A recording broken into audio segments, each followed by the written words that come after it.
Disclaimer, ang kaalaman na ibabahagi ko sa inyo ay based lamang po sa aking sariling experience at wala po akong kahit anong konektado sa naturang website at nais ko lamang pong ibahagi sa inyo ang aking nalalaman at nang sa ganon ay kapupulutan niyo po ito ng ideya. Welcome back to my YouTube channel. Today's video ay ibabahagi ko naman po sa inyo kung paano po gumawa o mag-set ng appointment schedule para sa Teen ID sa BIR website. First, i-click po natin ang Google Chrome, then i-type po natin dito sa search ang online appointment Teen ID. Then, i-click po natin ang website ng BIR. Then, mapupunta naman po tayo sa page nito. Dito sa Client Support section, hanapin po natin ang Apply for Teen. Then, i-click po natin ang Book Now. Then, lalabas po dito ang BIR E-Appointment User Agreement. After po natin itong basahin, ay i-click lang po natin ang Agree. Then, mapupunta naman po tayo sa page ng RDO 38, Client Support Section or CSS E-Appointment Portal.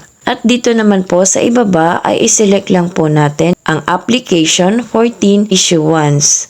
Then, scroll lang po natin ito pababa. Pagkatapos, ay iselect lang po natin ang date kung kailan tayo pupunta sa office ng BIR. Then, iselect naman po natin dito kung anong oras po tayo pupunta. For example, kapag sinelect po natin ang 10 a.m., make sure na before 10 a.m. ay nandun na po kayo sa office ng BIR. Next is, add your details. First is name, email, address and phone number. I-enter po natin dito ang ating pangalan, Gmail account, address kung saan po tayo nakatira, at ang ating active mobile number. Dito naman po sa notes ay ilalagay po natin kung ano po ang ating request. Then, provide additional information. Dito sa taxpayer name, i-enter po natin dito ang ating buong pangalan. At dito naman po sa TIN or TIN, i-enter naman po natin dito ang tax identification number. Then, i-click naman po natin ang checkbox dito sa ibaba. Pagkatapos, ay i-click naman po natin ang book. Then, lalabas po dito ang note, "Thank you for booking with us. You will get a confirmation message in email shortly." Then, click lang po natin ang OK.